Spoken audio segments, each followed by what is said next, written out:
विद्यार्थियों, एमए उत्तरार्ध चतुर्थ प्रश्न पत्र प्रेमचंद की कक्षा में आपका स्वागत है। पूर्व में हम प्रेमचंद कृत कर्मभूमि उपन्यास का कथासार पढ़ चुके हैं। आज हम कर्मभूमि उपन्यास के तत्वों के आधार पर समीक्षा करेंगे। तो आइए पढ़ते हैं। कर्मभूमि उपन्यास प्रेमचंद जी द्वारा लिखित है। यह उपन्यास स्वतंत्रता से पहले लिखा गया था। उपन्यास में लेखक ने परतंत्र भारत की मुख्य समस्या के साथ अन्य सामाजिक समस्याओं को बताने का भी प्रयास किया है। इसके सभी पात्र काल्पनिक है। एक मुख्य कथा के साथ साथ अन्य सहयोगी कथाएं भी चलती रहती है, जो उपन्यास में रोचकता भरती है। उपन्यास को 7 तत्वों में बांटा गया है। नंबर 1 कथा वस्तु, नंबर 2 कथोपकथन अथवा संवाद, नंबर 3 भाषा शैली, नंबर 4 चरित्र चित्रण, नंबर 5 देश काल और वातावरण, नंबर 6 उद्देश्य और नंबर 7 नामकरण। तो आइए इन सभी उपन्यास के तत्वों के आधार पर आज हम कर्मभूमि उपन्यास की समीक्षा करते हैं। तो सर्वप्रथम हम लेते हैं कथा वस्तु को। कर्मभूमि उपन्यास में प्रेमचंद जी ने देशभक्ति की भावना को समाज में जागृत करने का प्रयास किया है। यह एक घटना प्रधान उपन्यास है, जिसमें समाज की तत्कालीन परिस्थितियों को दर्शाया गया है। उपन्यास का मुख्य तत्व कथानक होता है और यह उपन्यास यथार्थ पर आधारित होते हुए भी यथार्थ उपन्यास नहीं है। इसके पात्र काल्पनिक हैं। यह कथानक प्रेमचंद के ज़माने के समाज को स्पष्ट रूप से हमारे समक्ष प्रस्तुत करता है। भारत की पराधीन जनता को गांधीवादी विचारधारा स्वतंत्रता के लिए सजग बनाती है। जनता में अनेक समस्याओं एवं सामाजिक कुरीतियों को दूर करने की भावना प्रबल हो रही थी। ग्राम सुधार आंदोलन, अछूतों का मंदिर में प्रवेश, अंग्रेजों का अत्याचार आदि इस उपन्यास के मुख्य बिंदु रहे हैं। उपन्यास का प्रमुख पात्र या यूं कहे नायक अमरकांत शहरी जीवन को छोड़कर गांव में उत्थान के लिए कार्य करता है। इस उपन्यास में एक मुख्य कथानक के साथ साथ अनेक पात्रों के माध्यम से अनेक गौण कथाएं भी चलती हैं, जिसमें सलीम, सकीना, नैना, काले खां, मुन्नी बाई और रेणुका देवी की कथाएं सभी गौण कथाएं हैं, जो कि प्रधान कथा को आगे बढ़ाने का कार्य करती है। और कर्मभूमि के कथानक को देखा जाए तो इसमें इन सभी सहायक कथाओं के द्वारा मुख्य कथानक के विकास को निरंतर आगे बढ़ाया गया है। इसमें कथानक में रोचकता भी देखने को मिलती है। दूसरा तत्व है संवाद या कथोपकथन। संवाद का उपन्यास में महत्वपूर्ण स्थान होता है। इससे कथानक आगे बढ़ता है, उसमें रोचकता आती है और इतना ही नहीं, संवादों के माध्यम से उपन्यास की कथा वस्तु भी स्वाभाविक लगती है। कर्मभूमि उपन्यास में संवाद या कथोपकथन छोटे और सहज हैं।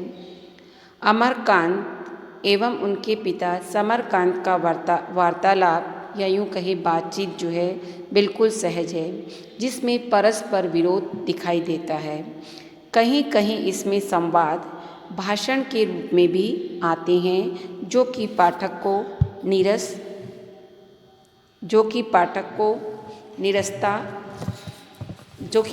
में निरस्ता उत्पन्न करते हैं। उदाहरण के लिए एक सहज संवाद का एक उदाहरण देखिए। समरकांत ने भोरियां बदली, क्या चीज़ थी? सोने के कपड़े थे इस तौले बताया था। तुमने तोला नहीं था, मैंने हाथ से छुआ तक नहीं। हाँ, तुम छूते क्यों, उसमें पाप जो लिपटा हुआ था। इस प्रकार से ये बहुत ही संक्षिप्त और सहज संवाद जो है पिता पुत्र के बीच इन पंक्तियों में दिखाई देता है। अगला तत्व है भाषा शैली। उपन्यास का एक और बिंदु है भाषा शैली। भाषा शैली उपन्यास में कसाव उत्पन्न करती है। सधी हुई भाषा पाठक को उपन्यास के पास ले आती है। उपयुक्त भाषा एवं शैली उपन्यास को सजीव एवं स्वाभाविक बना देते हैं। प्रेमचंद जी की भाषा इस उपन्यास में सरल एवं सहज अभिव्यक्त हुई है। इनके छोटे छोटे वाक्यों के द्वारा पूरा जीवन दर्शन मिल जाता है। लेखक ने अमरकांत, समरकांत और अन्य पात्रों के संवादों को भी सहज भाषा में लिखा है और वे पात्रों के अनुरूप भी हैं। भाषा शैली के अनुरूप ही उन्होंने पात्रों के अनुकूल ही उन्होंने भाषा शैली का चुनाव किया है। यही कारण है कि सलीम और सकीना दोनों मुस्लिम संप्रदाय से संपर्क रखते हैं। यही कारण है कि उनकी भाषा में अरबी, फारसी और उर्दू के शब्दों का प्रयोग देखने को मिलता है। प्रोफेसर शांति कुमार एक प्रसिद्ध व्यक्ति हैं, तो उनकी भाषा संस्कृत शब्दावली से होकर गुजरी है। इतना ही नहीं, लेखक ने सामान्य बोलचाल के अंग्रेजी शब्दों का प्रयोग भी जैसे म्युनिसिपल, कमेटी, कमिश्नर आदि का किया है, क्योंकि उस समय स्वतंत्रता से पूर्व अंग्रेजी साम्राज्य का आधिपत्य था। इनकी शैली वर्णनात्मक है, जिसमें नाटकीयता, चित्रात्मकता, व्यंग्यात्मकता भी दिखाई देती है। चरित्र चित्रण। उपन्यास का चौथा तत्व है चरित्र चित्रण। उपन्यास में चरित्र चित्रण का भी अपना विशेष महत्व होता है।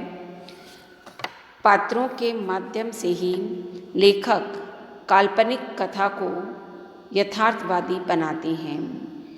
इस उपन्यास में जितने भी चरित्र उपस्थित किए गए हैं वे काल्पनिक हैं, किंतु कहानी में आकर के वे वास्तविक जान पड़ते हैं। लेखक ने अनेक पात्रों के माध्यम से मुख्य कहानी को आगे बढ़ाने का प्रयास किया है। अमरकांत इस कहानी का प्रमुख पात्र है। अमरकांत के अलावा इसमें जितने भी पात्रों का चुनाव किया है वे सब समाज की एक एक समस्या को लेकर उपस्थित हुए हैं।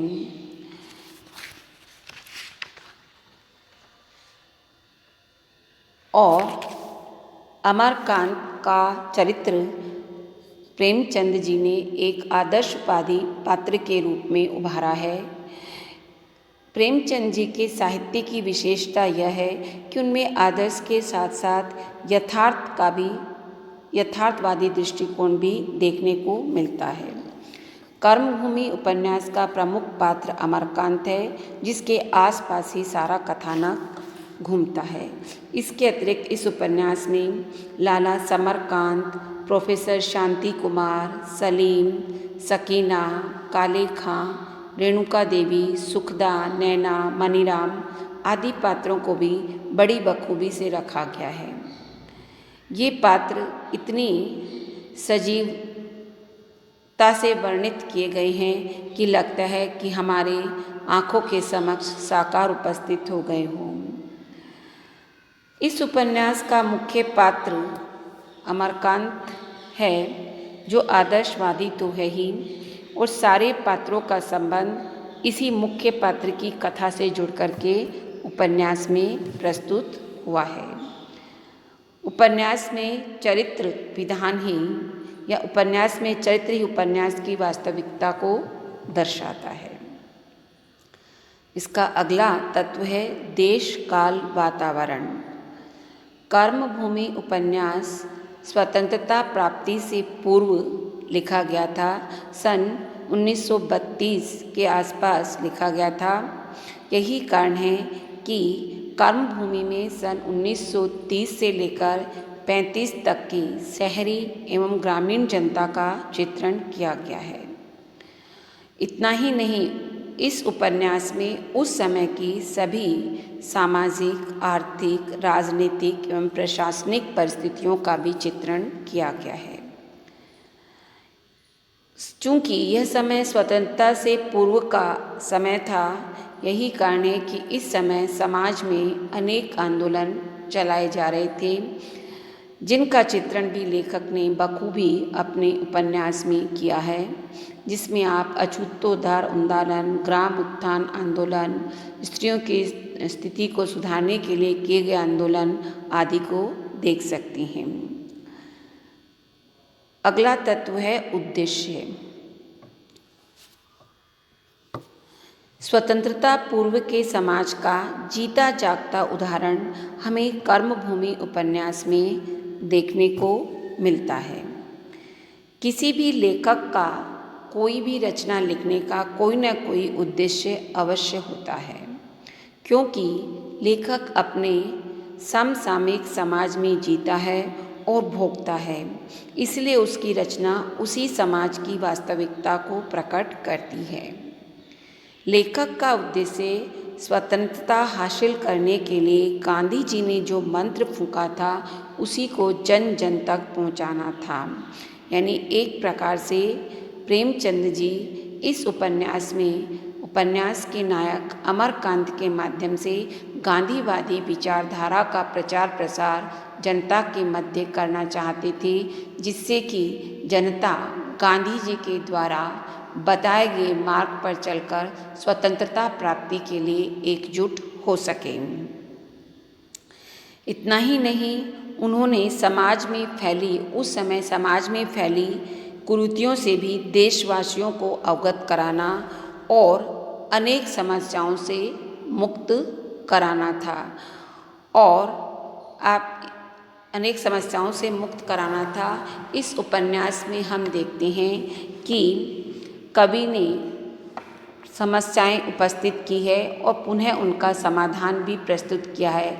जैसे अछूतों की समस्या को कवि ने नायक अमरकांत के द्वारा ग्रामों में जाकर उनके साथ खाना खाने, उनके साथ उठने बैठने आदि के द्वारा सुझाने का प्रयास किया है। उन्हें मंदिरों में प्रवेश दिलाया है।